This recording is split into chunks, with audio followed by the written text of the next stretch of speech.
Salve camaradas, tudo bem? O tema do vídeo de hoje é capitalismo histórico e a Revolução Brasileira.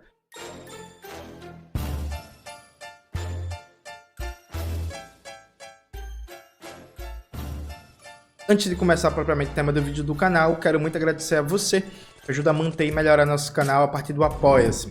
Seu apoio é fundamental para a gente continuar o nosso trabalho. Se preferir o Pix, está aparecendo aqui como QR Code na tela do vídeo. Camaradas, note, a gente fez, dia 25 agora de março, 103 anos de aniversário do movimento comunista no Brasil. Data muito importante, data que marca a fundação do PCB, lá em Niterói, em 1922, um marco fundamental. Inclusive, esse ano eu vou lançar um texto sobre a coluna Prestes e o nascimento da classe trabalhadora brasileira, que a gente vai debater o significado da fundação do PCB na história da classe trabalhadora brasileira. E aí eu quero dar uma contribuição para pensar os desafios do movimento comunista hoje. O PCBR fez uma live para marcar essa data que ficou muito boa. Eu recomendo todo mundo assista. Eu não consegui assistir ao vivo, estava fora de casa, mas assisti hoje de manhã. Coloca aí na tela, Maxwell, vá todo mundo no canal do PCBR assistir. Inclusive, gente, o canal do PCBR é este que está aparecendo aqui na tela, viu? Esse canal aqui é meu. Algumas pessoas estão confundindo coisas básicas, né? Então assista no canal do PCBR, ficou muito bom. No meu canal, eu vou fazer uma contribuição teórica um pouco diferente. Vamos lá. Por que eu coloquei esse título no vídeo, Capitalismo Histórico e a Revolução Brasileira? Eu acho, e isso é uma suprema ironia, porque um dos nomes do marxismo seria materialismo histórico dialético. Eu acho que alguns marxistas simplesmente não conseguem compreender, a dimensão histórica das categorias de análise para apreensão da realidade. O que é que isso significa em bom português? Eu vou primeiro dar exemplos, que eu acho que fica mais claro, e aí depois vou tentar voltar a uma formulação teórica. Veja, Marx, no livro 1 do Capital, Marx fala como a circulação mercantil capitalista engendra noções como direitos humanos, a ideia de ser humano universal, de dignidade da pessoa humana, de que no reino da circulação mercantil todos são iguais perante a lei, enquanto possuidores de mercadoria, trocando livremente mercadorias e por aí vai. Então, Marx, no livro 1 do Capital, desenvolve aspectos, não tem uma teoria, gente, desenvolve aspectos que dão para, dali, produzir uma formulação teórica sobre como a dinâmica capitalista produz a ideia de direitos humanos e de humanismo jurídico burguês, de todos iguais perante a lei, uma igualdade geral abstrata que desconsidera a posição de cada indivíduo nas relações de produção, na divisão social do trabalho. Veja, Marx está certo nesta formulação. A circulação mercantil capitalista baseada nas relações de produção capitalista engendra a noção de ser humano jurídico burguês universal, a noção de direitos humanos? Sim, Marx está certo. Porém, a gente não pode esquecer que enquanto Marx estava vivo e até quase que metade do século XX, aliás, mais da metade do século XX, a maioria da humanidade não era juridicamente considerado ser humano e não desfrutava de direitos humanos.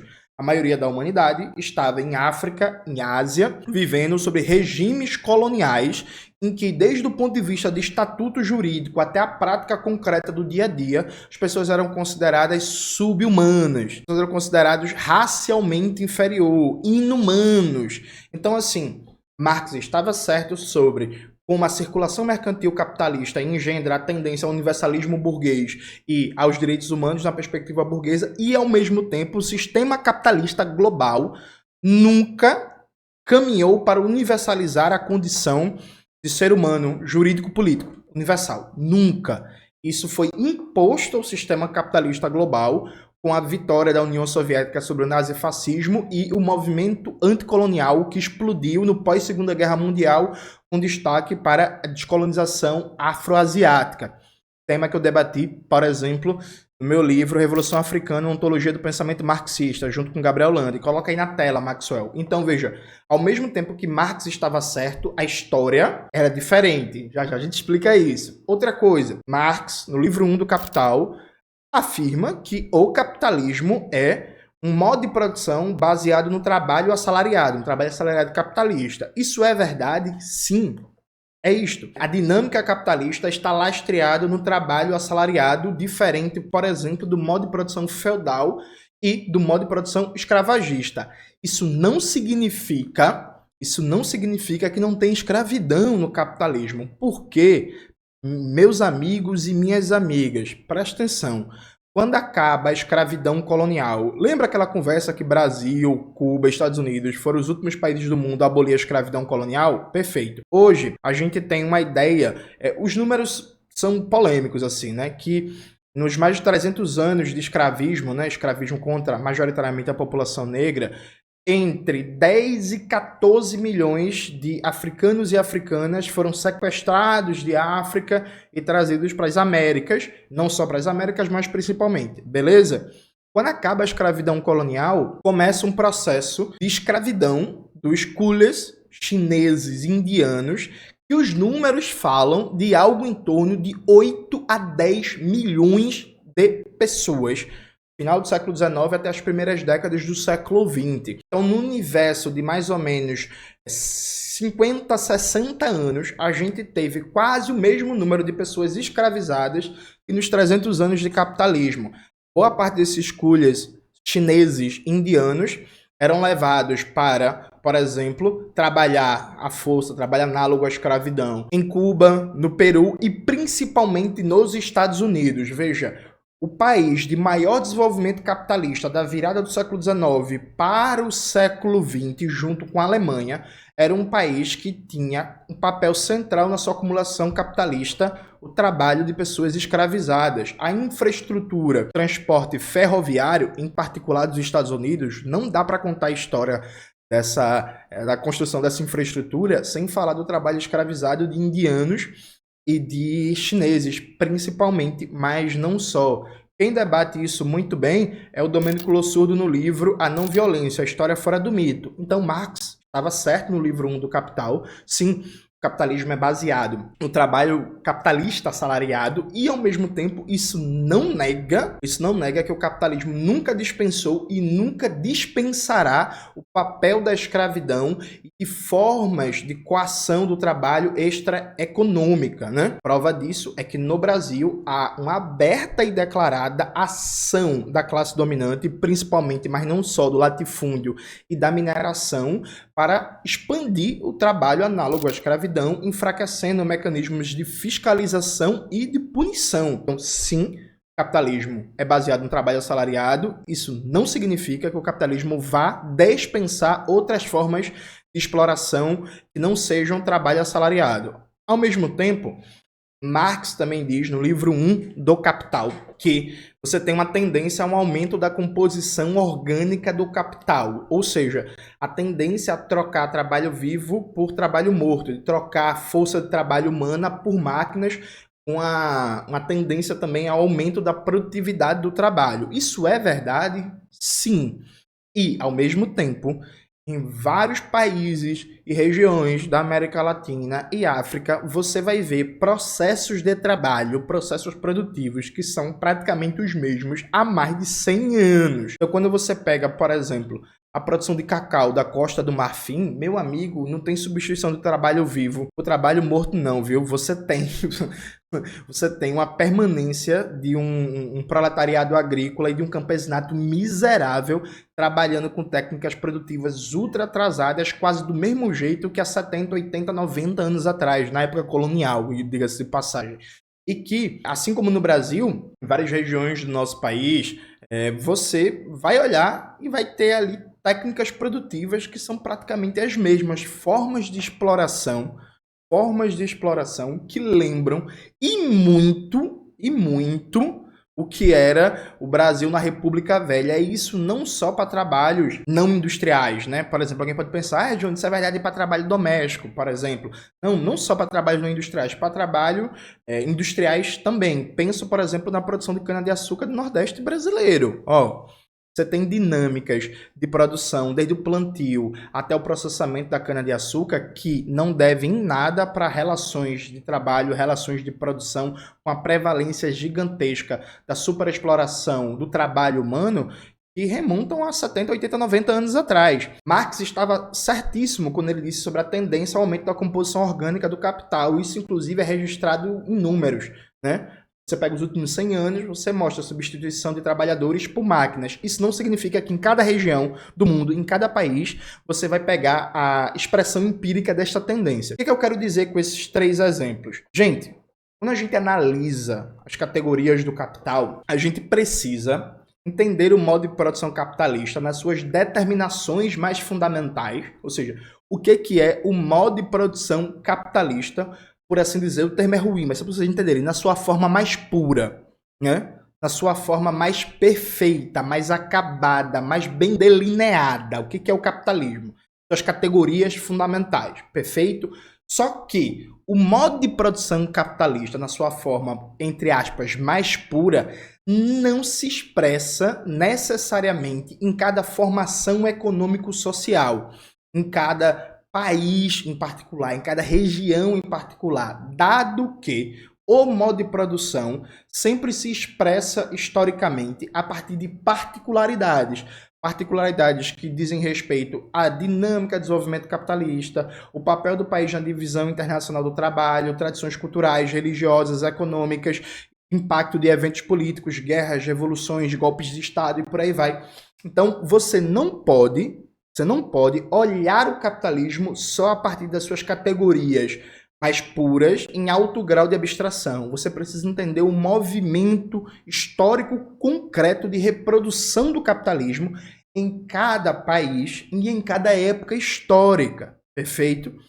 Isso é fundamental porque para a gente ter uma compreensão concreta do que são as tarefas da Revolução Brasileira, o que são as tarefas do movimento comunista no Brasil. Então, se você quer tirar uma teoria da Revolução Brasileira só da leitura de Marx e Engels, vocês provavelmente vão errar. Sabe por quê? Porque Marx e Engels nunca analisaram a realidade brasileira. Ah, Johnny, significa que eu só vou ler brasileiro? Não, pô. Marx, Engels, Lenin, Trotsky, Stalin, Rosa Luxemburgo, Mao Zedong, por aí vai, eles são clássicos, universais do marxismo, eles são a base para a nossa formulação. Ninguém produz teoria marxista desconsiderando, evidentemente, a base clássica dada por Marx, Engels e Lenin, por exemplo. Mas só com Marx, Engels e Lenin não é possível compreender as contradições histórico-concretas da nossa formação econômico-social. Então, Marx descreveu as tendências gerais do modo de produção capitalista. A gente parte do capital para entender as tendências gerais do modo de produção capitalista na particularidade da formação social brasileira. Perfeito? Para daí, inclusive, compreender quais são as principais contradições da nossa formação social. E para daí, tirar as principais tarefas da nossa revolução.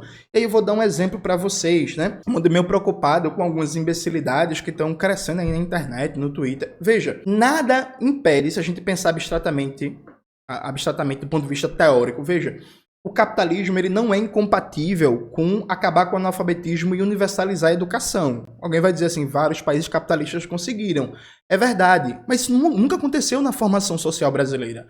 A dinâmica capitalista no Brasil nunca universalizou a educação. Nunca. A dinâmica capitalista brasileira criou um verdadeiro inferno urbano em que a maioria da classe trabalhadora vai nascer, crescer e morrer sem ter uma moradia digna, sem ter saneamento básico, sem ter água potável, sem ter o mínimo de mobilidade urbana, vai vegetar no trânsito das grandes cidades do litoral. Veja, sim, o capitalismo, pensando do ponto de vista abstrato, o capitalismo ele pode sim propiciar a mobilidade urbana. Alguém vai pensar assim, mas Joãozinho, em Londres, a mobilidade urbana é do caralho. Eu boto fé, pô, que em Londres, em Berlim, em Copenhague e tal, é foda, né? Mobilidade urbana, a moradia, o saneamento básico, a limpeza das ruas, a educação e tal, e tal, e tal. Mas na dinâmica da estrutura de classes, da luta de classes, do movimento capitalista brasileiro, né?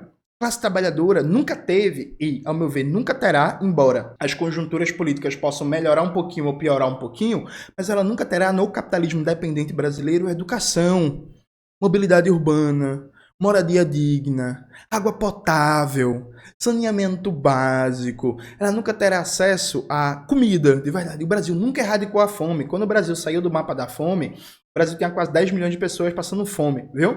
É isso, sair do mapa da fome é ficar abaixo. Eu não vou abrir o Google agora, mas acho que é ficar abaixo de 4,5% de índices de pessoas passando fome. E aí, quando o Brasil saiu do mapa da fome, o Brasil tinha quase 10 milhões de pessoas passando fome, sabe? O Brasil nunca erradicou a fome, o Brasil nunca erradicou o analfabetismo.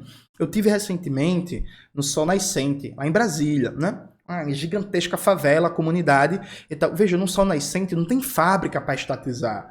Contradição que aparece ali é uma contradição de uma classe trabalhadora que nunca possibilitou ascender à condição de proletariado fabril, né? Uma classe trabalhadora assalariada que vive numa economia de miséria, numa economia informal, numa economia de serviços pouco complexa, que tem como expressão mais imediata da sua condição de classe trabalhadora, da exploração e da opressão, o salário baixo, o desemprego, o emprego informal, o emprego precário, a falta de saúde, a falta de educação, a falta de equipamentos públicos, a falta de cultura, a falta de lazer, a violência policial, o racismo, o assassinato, o encarceramento em massa. Então a tarefa, por exemplo, da Revolução Brasileira para o Sol Nascente não é estatizar nenhuma fábrica.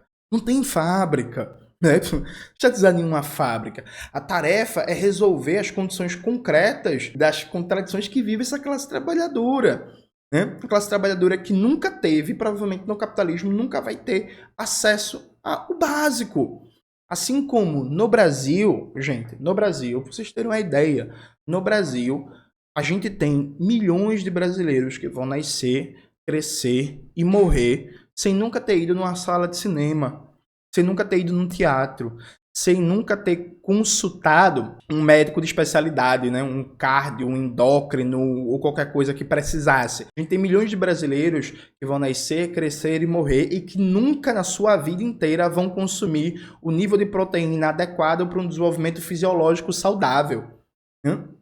Essa é a realidade de milhões de brasileiros. Então, quando a gente pensa a revolução socialista, a gente não pode só pensar a Revolução Socialista em altíssimo grau de abstração. A Revolução Socialista é o fim do capital, é a planificação da economia, é o fim do Estado burguês, é o fim do direito burguês. A Revolução Socialista é tudo isso também. A Revolução Socialista ela começa com a conquista do poder pela classe trabalhadora. E a conquista do poder pela classe trabalhadora vai cumprir tarefas objetivas que são próprias do enfrentamento do modo de produção burguês no Brasil, ainda que isso pareça bem pouco revolucionário para algumas pessoas.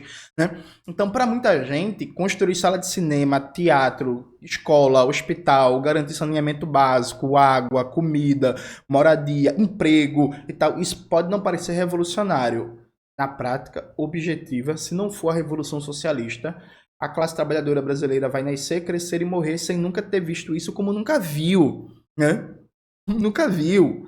Então, pensar concretamente a Revolução Brasileira significa, do ponto de vista histórico, do ponto de vista objetivo de como funciona a mecânica de reprodução do capitalismo brasileiro, significa pensar em tarefas que a gente não vai achar a resposta em Marx, Engels e Lenin, porque eles não viram a formação histórica brasileira, porque eles não analisaram a particularidade da reprodução capitalista no Brasil. Né? E aí, veja, é muito engraçado porque algumas pessoas estão indo por um caminho muito estranho, né? Que se arrogam no papel de fiéis leitores de Marx, Engels e Lenin, mas eu recomendo, gente, de verdade, que vocês leiam de verdade os clássicos depois da tomada do poder político. Então, por exemplo, pegue o livro, lançado pela Expressão Popular, Lenin e a Revolução de Outubro. A segunda parte do livro são com textos de Lenin após a tomada do poder. Vocês vão ver Lenin falando de eletrificação, vocês vão ver Lenin falando de melhorar a fiscalização do Estado soviético para evitar a especulação de alimentos.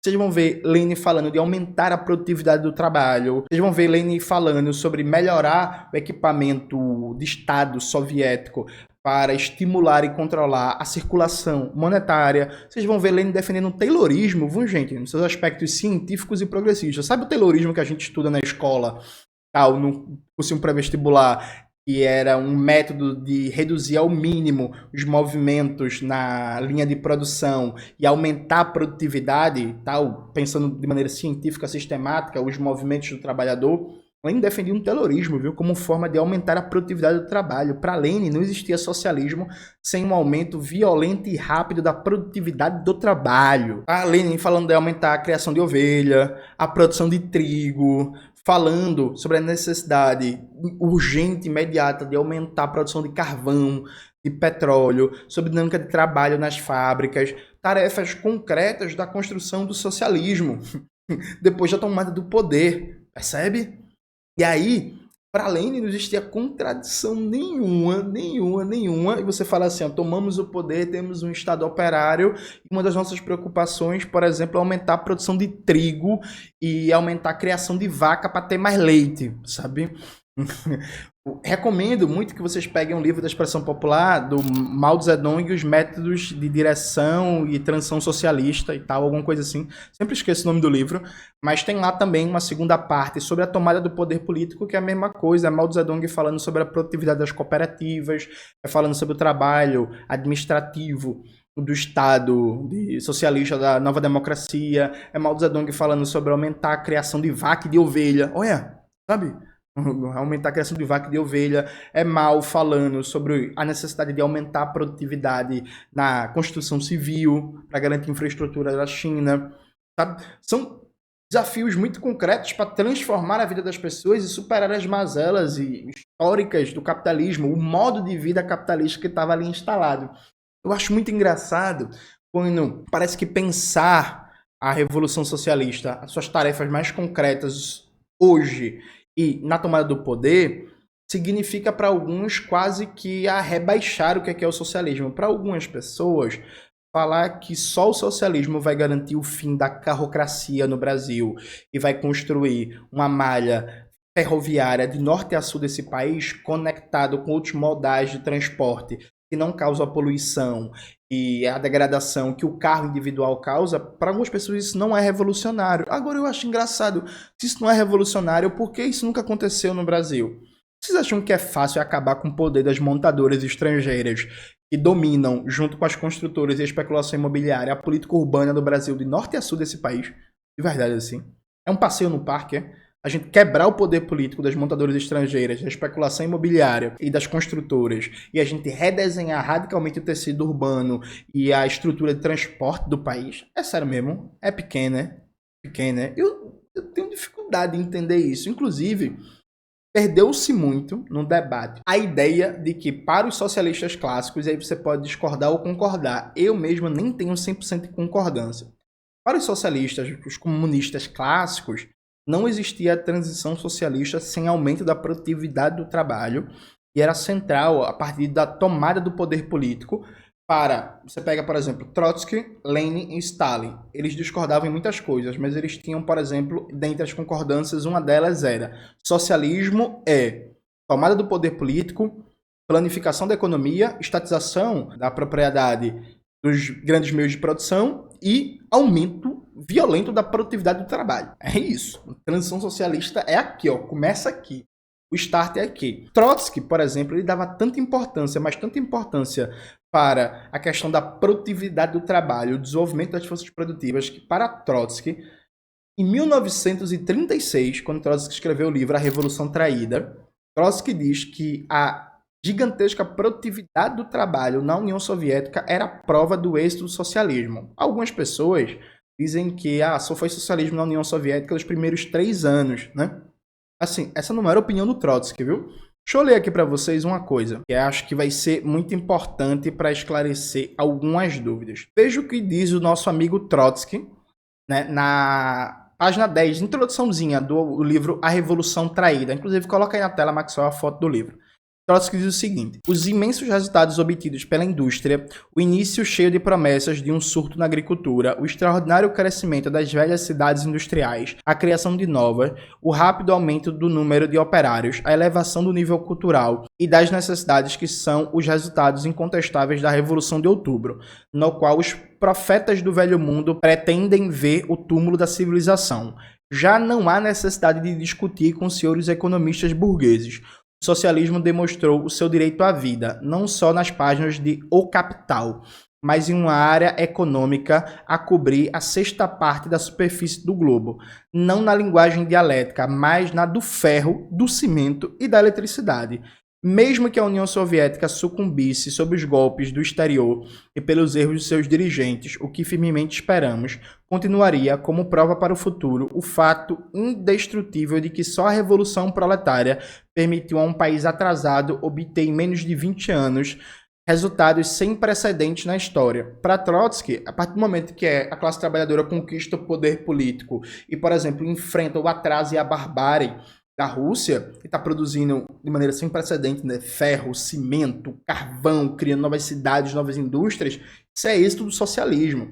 Trotsky, em 26, evidentemente, considerava que a Revolução Soviética, que o Estado socialista soviético era um Estado operário degenerado, porque a burocracia estava deformando a experiência socialista. Mas para Trotsky, a União Soviética continuava sendo um Estado operário, viu? Inclusive, em outro livro do Trotsky, que faria muito bem alguns trotskistas lerem, Em Defesa do Marxismo, Trotsky tem várias polêmicas com seus camaradas trotskistas que queriam deixar de considerar a União Soviética um Estado operário. E Trotsky não tinha dúvida, a União Soviética, enquanto tivesse a propriedade dos meios de produção nacionalizada, enquanto tivesse uma economia planificada, enquanto apresentasse aquele nível de desenvolvimento das forças produtivas em que o capitalismo era incapaz de oferecer algo semelhante, era uma economia socialista, propriedade coletiva dos meios de produção, um Estado operário, ainda que um Estado operário degenerado, deformado. Trotsky defendia que tinha que derrubar a burocracia soviética para restaurar o sentido, por assim dizer, puro da transição socialista, mas era restaurar a democracia socialista, derrubando a burocracia para fortalecer o desenvolvimento do socialismo, porque a União Soviética continuava socialista. Trotsky não olhou para as grandiosas realizações da União Soviética em termos de moradia, de industrialização, de eletrificação, de erradicação do analfabetismo, expansão de universidades, de centro de educação, de cultura e tudo isso, e pensou, que merda, ninguém liga. Inclusive, num texto de Trotsky de 1937, foi novembro de 37, pouco tempo antes dele ser assassinado, né? Esse texto, inclusive, está no livro Em Defesa do Marxismo. Veja o que é que Trotsky diz. O nome do texto é Um Estado Não Operário e Não Burguês. Trotsky diz o seguinte, ele abre dizendo: Burhan e Carter não esquecem que a diferença principal entre a União Soviética e o Estado burguês contemporâneo se expressa no poderoso desenvolvimento das forças produtivas, o resultado da transformação das formas de propriedade. Mais adiante, admite que a estrutura econômica, tal como foi estabelecida pela Revolução de Outubro, permanece no fundamental sem alteração. Disso deduzem que o proletariado soviético mundial tem o dever de defender a União Soviética contra o imperialismo. Nisto estamos plenamente de acordo. Mas, por mais importantes que sejam os pontos de acordo, não esgotam o problema. Aí Trotsky vai criticar esses dois camaradas dele, né, o Burhan e o Carter, que consideram que a União Soviética deixou de ser um Estado operário. Esse texto, inclusive, está disponível na internet, viu? No marxist.org. E depois do Trotsky fazer toda a argumentação, criticando, veja o que é que o Trotsky diz, né? Uma forma de pensar puramente normativa, idealista e ultimatista. Quer construir o mundo à sua imagem e semelhança e desfazer-se simplesmente dos fenômenos de que não gosta. Só os sectários, quer dizer, a gente que é revolucionária só na sua própria imaginação, se deixam guiar por puras formas ideais. Dizem: não gostamos destes sindicatos, não os defendemos. E cada vez prometem voltar a começar a história a partir do zero, edificando, isso sim, um Estado operário quando bom Deus lhe ponha em suas mãos um partido ideal e sindicatos ideais. Esperando esse feliz momento, fazem todos os trejeitos que podem frente à realidade. Um vigoroso trejeito é a mais alta expressão do revolucionário sectário. Um pouco mais à frente, diz Trotsky, falando diretamente da União Soviética. Se o proletariado industrial expulsa a tempo a burocracia soviética, encontrará no dia seguinte ao da sua vitória os meios de produção nacionalizados e os elementos essenciais da economia planificada. Isso significa que não terá que voltar a começar do zero. Enorme vantagem. Só já notas radicais habituados a saltar despreocupadamente de galho em galho podem rejeitar de uma forma ligeira uma possibilidade semelhante. Revolução socialista é uma tarefa demasiado grandiosa para que se possa rejeitar de uma forma ligeira, com uma simples palmada, as suas inestimáveis conquistas materiais e voltar a começar do zero. Então, assim, tanto Lenin, como Stalin, como Mao, como Gramsci, como Rosa Luxemburgo, como Fidel Castro, Che Guevara e por aí vai, inclusive Trotsky, nenhum deles olhava para uma experiência como Cuba e dizia assim, não é socialismo. Por que não é socialismo? Porque ainda tem direito, porque não acabou com a família e tal. Isso não era postura, né? A Revolução Socialista, ela é um movimento de conquista do poder político da classe trabalhadora e que a partir do momento que o poder político é conquistado, começa um longo processo histórico de superação das formas capitalistas, suas formas econômicas, sociais, político e ideológicas.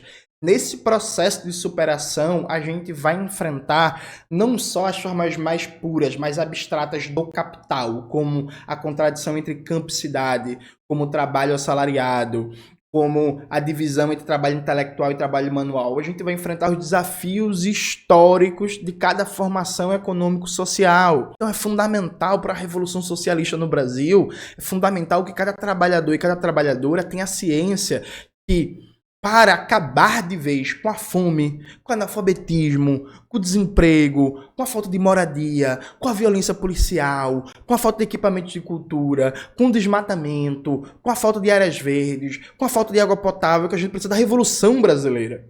Todo o debate que a gente vem fazendo aqui é um debate focado em mostrar a Revolução Brasileira como abertura de uma janela histórica, a partir do momento que se conquista o poder pela classe trabalhadora, que se derruba o Estado burguês, para resolver todos os problemas históricos do povo trabalhador. Tanto os maiores problemas, né, como um problema, por exemplo, de independência nacional, de se livrar do domínio do imperialismo, até os mínimos problemas, sabe?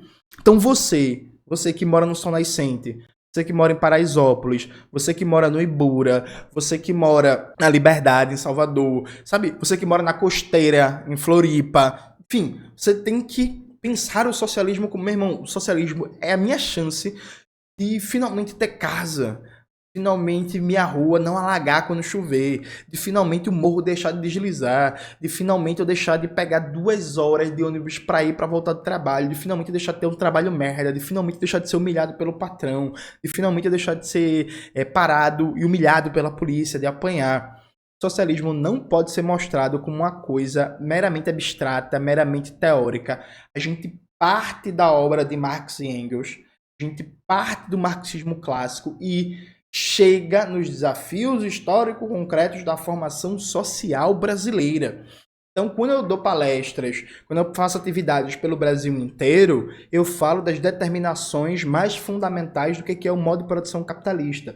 Eu falo das determinações gerais do que é a dialética da dependência, como diria o Rui Mauro Marini. Mas eu falo também do preço do gás, da comida que tá cara, do emprego, que é uma merda, da falta de horizonte, e a partir de estudo você conseguir uma vida melhor, da porcaria que é o transporte público, da falta de verbas para assistência social, da privatização generalizada de equipamentos públicos da cultura, e, por exemplo, privatização de praças, aqui em Recife está comendo no centro, né? Do problema da violência policial, da mulher que não tem acesso, por exemplo, a algo básico, que é uma maternidade na sua cidade. Aqui no Agreste, no sertão pernambucano, boa parte das mulheres do estado de Pernambuco simplesmente não conseguem parir na sua cidade, tem que ir para desgraça de longe porque não tem maternidade na sua região, da falta de remédio, né? Se a gente quiser que o socialismo necessariamente seja uma proposta popular de massa, se a gente quiser congregar em um amplo movimento toda a classe trabalhadora do país, a gente precisa fazer com que o socialismo dialogue tanto com o problema mais imediato e cotidiano, tanto com as grandes questões da humanidade. E essa unificação se dá em torno da necessidade de conquista do poder político. Então, assim, a gente só resolve desde o pequeno problema até o maior problema, a gente conquistar o poder. Se a gente quiser apresentar o socialismo totalmente fora das condições brasileiras, totalmente fora do dia a dia da classe trabalhadora, é isso, o socialismo ele é só o fim da ontonegatividade da política? O socialismo ele é só o fim do estranhamento, da alienação, O socialismo é a devolução da essência criadora da atividade humana para o próprio ser humano. É isso? Aí o socialismo vai virar conversa só de acadêmico, né? O socialismo vai virar conversa de adolescente twitteiro que fica lendo umas porcaria, vomitando por aí que nada é socialismo, que Cuba não é socialista, que a União Soviética não foi socialista, que o Vietnã não foi socialista. Nada é socialismo, nada é socialismo, nada é socialismo. Ah, não, porque é só estatizar. Eu acho engraçado esse povo que fala isso, nunca leu Lenin, né? Deveria ler mais, né? Ler mais para ver como Lenin pensa o papel da nacionalização na construção da economia socialista planificada. Enfim, então se a gente pensa o socialismo como, sabe, uma abstração que não tem materialidade no dia a dia do povo, a gente não consegue fazer a transição do abstrato ao concreto. A gente não consegue pensar a universalidade da proposta socialista para a humanidade e sua particularidade histórica no cotidiano das pessoas. O socialismo não vai atrair ninguém. A gente conseguiu avançar muito nos últimos anos, dando mais concretude histórica ao socialismo. O socialismo deixou de ser papo de acadêmico e veio mais, muito longe do necessário, mas veio mais para o dia a dia dos sindicatos, dos movimentos estudantis, dos debates políticos, da internet, dos movimentos sociais. A gente não pode regredir nesse movimento. O socialismo não pode, mas de jeito nenhum, voltar a ser tratado como uma espécie de reino celestial, em que se despreza como algo que, isso não é nada, como algo que é um lixo, né? Tarefas históricas. Para você não é revolucionário construir escola digna para todas as crianças e adolescentes do Brasil, não? Eu acho que isso é uma tarefa da Revolução Brasileira que a gente só vai conquistar quando tomar o poder. E eu não acho isso pouco, não. Aí você, playboy, classe média, sempre teve casa, comida, segurança, cultura, lazer, saúde, emprego e tal. Para você essas coisas podem ser detalhes. Mas no meu debate sobre o socialismo, sobre a Revolução Brasileira, faz debate crítico sobre as tendências mais fundamentais do modo de produção capitalista, faz o debate crítico sobre o que é a dinâmica do capitalismo dependente, o que é a transferência de riqueza para fora, o que é a superexploração da força de trabalho, o que é a cisão dos ciclos do capital, etc. E a gente faz o debate também sobre as tarefas da Revolução Brasileira para mudar as condições histórico-concretas de vida e existência da classe trabalhadora. Acho que em 103 anos do movimento comunista brasileiro, a gente nunca pode perder isso de vista. E eu reafirmo com vocês um convite de leitura. Leiam, por favor, o livro do Lenin, Lenin, a Revolução de Outubro, organizado pelo José Paulo Neto, publicado pela Expressão Popular, especialmente a segunda parte. Vejam como Lenin debate a transição socialista, gente. Vejam como Lenin debate a transição socialista, pelo amor de Jesus Cristo. Leiam o livro do Mao Zedong, organizado pelo Miguel Henrique Stedley. Vejam como Miguel Henrique como Mao Zedong debate a transição socialista. Na moral, por favor, vejam. E leiam o livro do Trotsky, A Revolução Traída. Gente, leiam um livro do Trotsky, vejam qual é a crítica do Trotsky à União Soviética. Vocês vão ver que a crítica do Trotsky à União Soviética não tem relação nenhuma com a crítica que algumas figuras fazem aí a experiências socialistas como Cuba. Algumas figuras que dizem que são trotskistas, sabe? Leiam a Revolução Traída do Trotsky. Reparem o que é que ele considera como critério de, entre aspas, traição ao socialismo por parte da burocracia soviética. Veja se tem relação com esse debate que está circulando hoje na internet. Então, leiam Trotsky. Alguém vai dar um corte nisso. Vai colocar no Twitter. Leiam. Eu gosto de Trotsky, viu, gente? Só para... Inclusive, em algum momento, quando Euclides lançar os escritos militares do Trotsky, a gente vai conversar sobre isso, né? Acho que algumas pessoas têm uma visão meio idealizada do Trotsky, a relação dele com democracia operária, socialista e tal. Mas é tema para outro vídeo. É isso, galera. Espero que vocês tenham gostado do vídeo de hoje do canal. Não se esqueça de se inscrever no canal, ativar o sininho, curtir esse vídeo, compartilhar, tudo isso que vocês já sabem. Um beijo e até a próxima.